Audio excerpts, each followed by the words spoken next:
নমস্কার দিদি, নমস্কার। ভালো আছেন? হ্যাঁ, ভালো আছি। আমি আজকে আপনার এখানে আসলাম। আহ, এই দাদার কথা শুনে আজকে আমি আসলাম। এই দাদা আমাকে নিয়ে আসলো আপনার এখানে। মানে আপনার কি সমস্যাটা কি বলুন তো?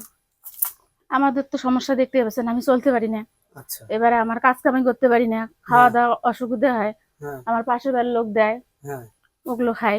বাচ্চাকে নিয়ে চলতে পারি না, পোশাক পাতি, তেল সাবান, মানে অনেক কিছু ইসে লাগে আর কি। আচ্ছা আচ্ছা। মানে আপনার এটা মেয়ে? হ্যাঁ, আমার মেয়ে। আচ্ছা আচ্ছা, আপনার হাজবেন্ড মানে আপনার না, স্বামী নেই? না, ও পেটে থাকতে ও এখন কোন জায়গায় পালিয়ে গেছে জানি না। ও আচ্ছা আচ্ছা, আপনার স্বামী পালিয়ে গেছে? হ্যাঁ, আচ্ছা, কতদিন হলো আপনার স্বামী পালিয়ে গেছে? এই তো মোটামুটি ও হবার আর 6 বছর হইলো। হ্যাঁ। যখন ও পেটে এসছে তখন পালিয়ে গেছে।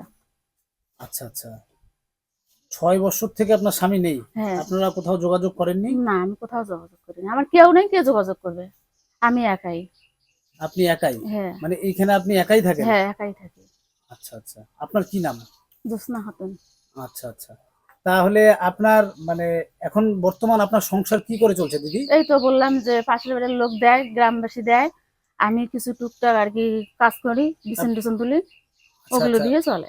মানে আপনি কি মানে আপনার হাতে যে লাঠিটা, মানে আপনি হাঁটতে পারেন না? না, মানে কেন, মানে আপনার এই এটা যে কি? আমার পা ভাঙা।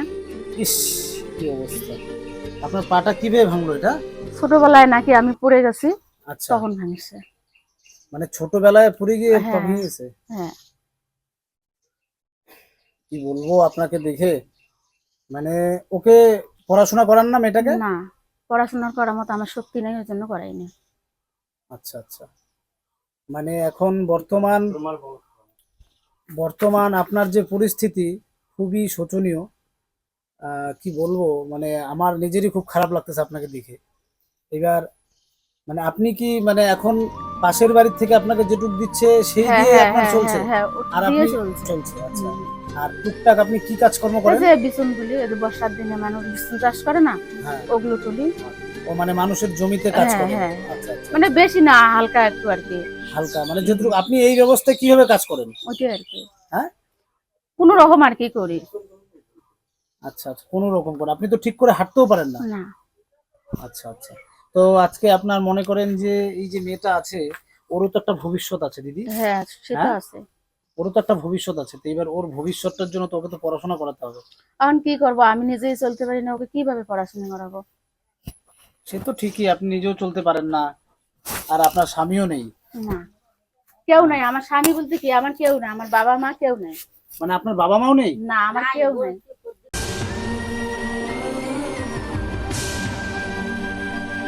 বাবা মা কি মারা গেছেন? হ্যাঁ, মারা গেছে। কতদিন হয়েছে বাবা মারা গেছে? এই তো বাবা মরির 2 বছর 4 মাস চলছে। হ্যাঁ। আর মা 9.5 বছর।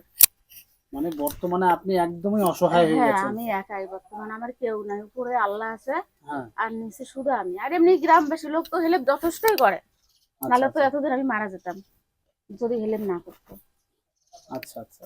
মানে এই গ্রামের লোকজন আপনাকে খুব ভালোবাসে? হ্যাঁ, হ্যাঁ। ভালোবাসে, হ্যাঁ। আচ্ছা, এই যে এই গ্রামের লোক তো আছে, এই যে দাদা আছেন, আচ্ছা মানে ওনাদের যে পরিস্থিতিটা দিদি যে বললো, মানে কি আছে মানে ওনার, মানে উনি যে বলছে যে আপনারা সাহায্য করছেন, মানে আপনারা ওনাদের মানে এই দিদিকে দেখছেন? আচ্ছা আচ্ছা। তারপরে ও বাবা যে আমার হাত ধরেই বললো, মা আমার বাচ্চাটাকে বাঁচান। হাসপাতালে নিয়ে গেল, নাটাবাড়ি ভর্তি নিবি না, হ্যাঁ। কয় কি বিয়ের পাঠান, বাচ্চা পেটের মধ্যে মারা গেছে। হ্যাঁ। তখন আমি তো দেখো, আমি পাশের লোক, আমার তো আত্মীয় স্বজন না হয় লোক, আমি পাশের লোক দেখি আমি আসছি, আচ্ছা। মহাব্বত আছে দেখি। হুম। ডাক্তার কয়ে না, তাহলে বাচ্চা কিরকম হবে তা বলতে আমি পারবো না। হ্যাঁ। বাচ্চা তো না। মারা গেছে সকালবেলায়। হ্যাঁ। তার বদল এই যে করিয়ে বাচ্চাটা হইলো। মাসি একাই ভয় খায়, এই যে গাদ ওগুলি দেখি ভয় খায়। হুম। আমার সাথে বাচ্চাটা খালাস করলে নিলে, হুম। আমি তো যেদিন বাচ্চা হয়েছে সেই দিনে আমি চলে এসেছি। তারপরে একাই ছিল। আচ্ছা। আমারও তো সংসার আছে, মনে করো আমার গার্জিয়ান আছে, হুম।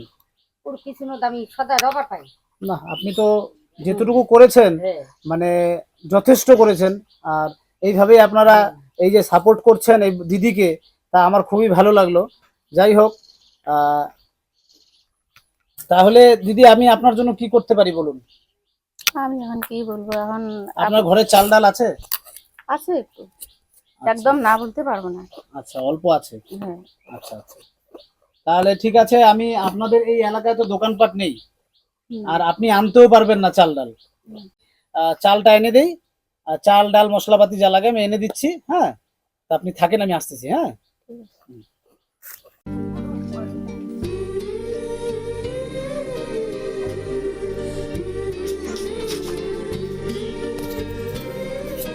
তাহলে দিদি বলেন। এই যে আপনার চাল ডাল, হ্যাঁ, হ্যাঁ।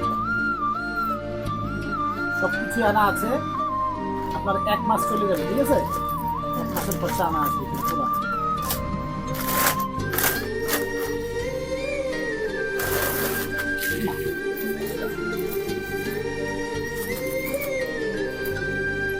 এগুলো আপনার 1 মাস চলে যাবে যা খরচা আছে। হ্যাঁ। ঠিক আছে, হ্যাঁ। আমি আবার আসবো আপনার এখানে। ঠিক আছে, চিন্তা করবেন না। আর আপনি যেহেতু একদমই একা, আমরা থাকবো আপনার পাশে, চিন্তা নেই। ঠিক আছে, আর ভালো থাকবেন, সুস্থ থাকবেন। আর ওকে যদি পারেন একটু পড়াশোনার ব্যবস্থা করবেন, তার জন্য আমরা খরচা লাগে আমি দিব। ঠিক আছে, ওকে স্কুলে ভর্তি করাবেন, কারণ ওর তো ইসে নাই, বার্থ সার্টিফিকেট নাই। ওর বার্থ সার্টিফিকেট নাই। না। তাহলে বার্থ সার্টিফিকেটটা বানান। কিভাবে বানাবো? ওর ইসে বাবার ডকুমেন্ট নাই তো, ওগুলো না হলে কিভাবে বানাবো? বাবার ডকুমেন্টস নেই? না। তাহলে আপনি কোর্টে গিয়ে এফিডেভিট করান। ওইখানে গেছি, আমাকে বলছে মানে অনেক কিছু বলছে, আমি তো বুঝতে পারি না, আর আমার তো যাওয়া আসা অসুবিধা হয় না। আচ্ছা 2-4 বার গেছি, তারপর থেকে আর যাই না। আচ্ছা, আপনি ওখানে গিয়ে মোহরি ধরেন। মোহরিকে আপনার পাড়াতে মোহরি নেই? হ্যাঁ আছে। তো মোহরিকে বলেন সমস্যাটা, আপনি তো গরিব মানুষ, উনি হ্যাঁ। এমনিই করে দিবে। মোহরিকে ঠিক আছে, বলেন, বলবো। মোহরি নিজেই করে দিবে সবকিছু। ঠিক আছে, ঠিক আছে, বলবেন করে দিবে। তাহলে ভালো থাকবেন, সুস্থ থাকবেন, আসি তাহলে। হ্যাঁ, নমস্কার। নমস্কার।